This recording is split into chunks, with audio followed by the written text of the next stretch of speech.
हाँ, आपने सही सुना।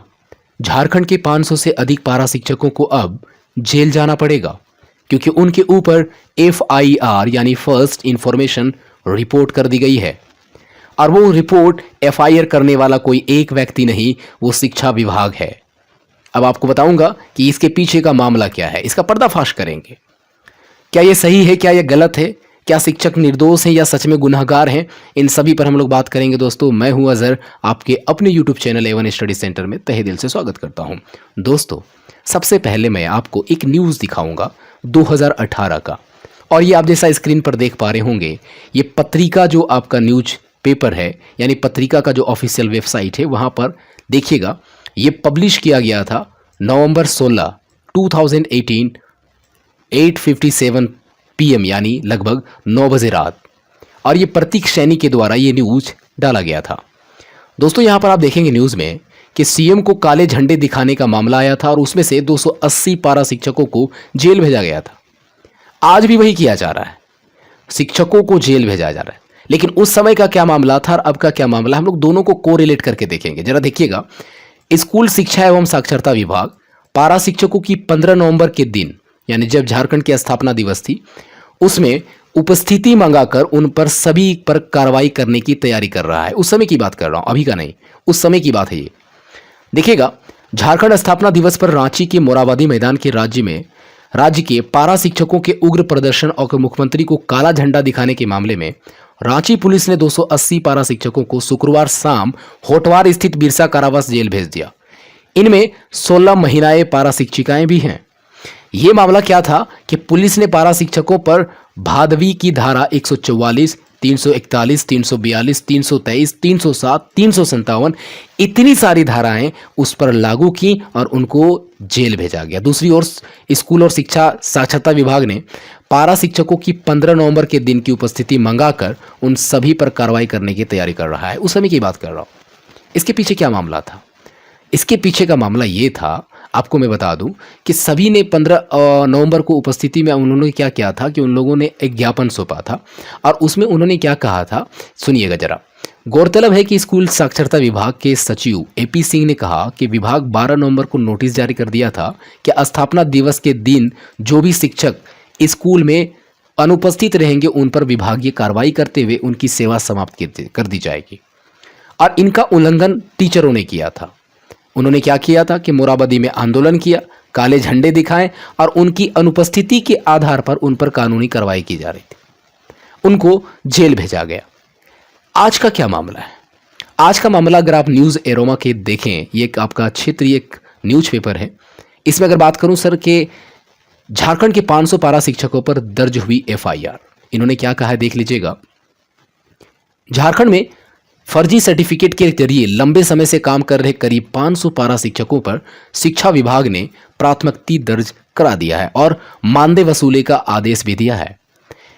61,000 शिक्षकों की सर्टिफिकेट की जांच चल रही है और जनवरी 31 तक पूरा कर लेने का निर्णय लिया गया। आज आपका 24 तारीख हो जाता है। लगभग आज के 7 दिन के बाद इन सभी का समाप्ति हो जाएगा, कार्यकाल भी। और हाँ, जिनका डॉक्यूमेंट्स वेरिफिकेशन नहीं हो पाएगा उनका क्या होगा कि शिक्षा विभाग ने ऐसे पारा शिक्षकों के विरुद्ध न केवल प्राथमिकी दर्ज करने का निर्णय लिया है बल्कि फर्जी पारा शिक्षकों के मानदेय की वसूली भी करने का निर्णय लिया है। आपको जान के हैरानी होगा कि सबसे पहली बात कि इन्होंने फैक सर्टिफिकेट से नौकरी कर ली, अच्छी बात है, सही बात है कि उन्होंने गुनाह किया है। लेकिन मेरा मानना है कि हमारी यहाँ की ऐसी व्यवस्था क्यों की गई है कि उन लोगों के फेक सर्टिफिकेट के आधार पर उन लोगों के शिक्षक में नियुक्ति हो गई। उस समय नहीं हो जाता, उस समय उनको बाहर कर दिया जाता। आज उन लोग दूसरा स्कोप देखते। उन्होंने गलत किया है, मैं मान रहा हूं, लेकिन हमारी यहाँ की कानून व्यवस्था, हमारी यहाँ की जो शिक्षक व्यवस्था, जो नियुक्ति करने की जो प्रक्रिया थी, वो इतनी गंदी क्यों थी? क्या लोगों ने इधर उधर करके अपने सर्टिफिकेट को जाली बना करके घुसा हुआ था? कैसे घुस गए? इसके पीछे का रिस्पॉन्सिबिलिटी किसका है? क्या उन पारा शिक्षकों का या हमारी सरकार का? तो मैं कहूंगा कि हमारी सरकार का ये नीति गलत था, और अगर नीति सही होता तो फर्जी डॉक्यूमेंट्स के आधार पर ये शिक्षक नहीं आते। आज वो पारा टीचर्स बाल बच्चेदार हैं, उम्र चली गई है, अब उन लोगों पे कार्रवाई किया जाएगा तो सच मायने में उस समय उन पे कार्रवाई की जानी चाहिए थी कि उन्होंने फेक सर्टिफिकेट कैसे बना लिया और उनके आधार पर नौकरी करने के मामले में उनको जेल जाना चाहिए था। उस समय क्यों नहीं हुए? हो सकता है कि मामले बहुत दूर आए हों, अच्छी बात है, चलिए इनकी डॉक्यूमेंट्स की वेरिफिकेशन की जाए, बहुत अच्छी बात है। यहाँ तक आप कमेंट बॉक्स में जरूर लिख दीजिएगा कि क्या ये नीति सही है या नहीं। मैं दूसरी बात करता हूँ। सबसे पहले मैं आपको दिखाऊं यहाँ पर कि झारखंड में लगभग 61,000 यानी 50,000 की बात की गई थी, 8,000 शिक्षकों की बात की जा रही है कि यहाँ पर पारा शिक्षकों की बहाली की जाएगी। ऐसा क्यों? क्योंकि झारखंड सरकार के जो शिक्षा मंत्री हैं माननीय श्री जगन्नाथ महतो, उनका कहना है कि हम लोगों ने अपने तरीके से यहाँ पर झारखंड के लोगों के हित में स्थानीय नीति लागू किया था, लेकिन बीजेपी की सरकार ने, इस सरकार ने, उस सरकार ने, फलने ने, ढकने ने, इन सभी ने ऐसा कर दिया। मैं सर आपसे पूछना चाहता हूं, आप लोगों ने इस तरह की व्यवस्था क्यों बनाई कि उसमें पास होना ही नहीं था? सबसे बड़ी बात बताऊं कि चलिए वो व्यवस्था अगर गड़बड़ हो गई, कोर्ट ने उनको फटकार लगा दी, अब आप ऐसा नीति बनाइए ना जिनसे सबसे पहली बात कि जिन पारा शिक्षकों ने गलत तरीके से जॉब लिया है उन पे तो आप कार्रवाई कर रहे हैं, बहुत अच्छी बात है, चलिए। लेकिन जिन बच्चों का उम्र जा रहा है, जिन बच्चों ने सी टेट, जे टेट सब पास करके बैठा हुआ है, इनके भविष्य को लेकर क्या होगा? आज ही खबर मैंने सुना था कि एक आदमी 2005-4 में एग्ज़ाम देता है और यहाँ पर न्यूज में आता है कि आज वो लगभग 50 साल का होता है तब उनको जॉब मिलती है। केस लड़ लड़ के जीवन, क्योंकि हमारे जीवन का एक अंग हो चुका है। मैं आप लोगों से पूछना चाहता हूँ, मेरे झारखंड वासियों, आप लोग जवाब दें कमेंट बॉक्स में कि क्या सच में यहाँ की जो ये व्यवस्था हो रही है गड़बड़ हो रही है या नहीं? हम लोगों को क्या लॉलीपॉप दिया जा रहा है? आप कमेंट बॉक्स में ज़रूर लिखें। मैं सच बात कह रहा हूँ और मैं गलत नहीं कह रहा हूँ। आज जो भी है, हमारी व्यवस्था इतनी मजबूत होनी चाहिए कि हमारे झारखंड पूरे भारतवर्ष में सभी राज्यों की तरह ये भी विकसित करता हुआ नजर आए।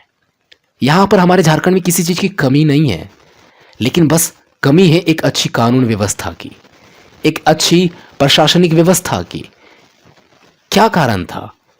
क्या कारण था कि इन बच्चों की जिंदगियां बर्बाद कर दी जा रही हैं? इसके पीछे के कारण समझने होंगे आपको। मैं झारखंड सरकार से विनती करना चाहता हूं, सर हम लोगों की भविष्य आपके हाथों में है। इनसे पूर्व कोई अन्य सरकार थी, उनको छोड़कर हमारी सरकार को चुनी गई है, आपकी सरकार को चुनी गई है। इसका मतलब समझिए कि लोग चाहते हैं कुछ बदलाव और उस बदलाव को करना पड़ेगा। सही मायने में दिल से इन बच्चों के भविष्य के बारे में सोचा जाना चाहिए। अब बात करते हैं कि इन बच्चों के भविष्य को लेकर मैंने बात कर दी, लेकिन अब यहाँ पर ज़रा ध्यान दीजिएगा कि इसमें क्या कहा गया है कि यहाँ पर पारा शिक्षकों की अगर बहाली की बात की जाए तो यहाँ पर लगभग 50,000 पारा शिक्षकों की बहाली की जानी है और हाँ, यहाँ पर पंचायत के स्तर पर किया जाएगा। तो इस बार वो गलती ना दोहराया जाए। मैं विनती करूंगा सभी से कि इस बार वो गलती ना दोहराया जाए कि आने वाले समय में अगर हमारी चुनाव हो जाती है पारा शिक्षकों में तो हमारे सर्टिफिकेट को भी जाली ठहरा दिया जाए आने वाले समय में। ऐसी कानून व्यवस्था करके ऐसी नियुक्ति व्यवस्था ना किया जाए हड़बड़ी में। जल्दी नहीं है सर, इतना दिन वेट किए और कुछ दिन वेट कर लेंगे, लेकिन एक ऐसी व्यवस्था चुनिए जो हमारे भविष्य को, हमारे राज्य के भविष्य को उज्जवल बनाए। तो सर हम आज के यहाँ पर पर्देफाश कर रहे थे। मैं किसी को पर्सनली, मैं किसी राजनीतिक पार्टी को मैं ना प्रमोट कर रहा हूँ, ना तो उनको मैं गिराने की कोशिश कर रहा हूँ कि वो अच्छे हैं वो बुरे हैं, ऐसा कुछ नहीं सर। जो नीतियाँ हैं उन नीतियों को हम आपके सामने लाना चाहते हैं और ये हमारे जीवन का सवाल है। मेरी बात सच्ची है, थोड़ी कड़वी लगती होगी सबको, लेकिन आप कमेंट बॉक्स में ज़रूर लिखें कि सच में ऐसा क्या है, एक अच्छी व्यवस्था होनी चाहिए या नहीं। आज हम लोग भटकते रहे ऐसी तरीके से नहीं। तो ये मैंने अलग अलग न्यूज़पेपर के छोटे छोटे टुकड़े दिए थे आपको, जहाँ से मैंने आपको बताया 18 वाला जो भाग था 2018 में भी ये हुई थी और आज भी वही चीज़ हो रहा है।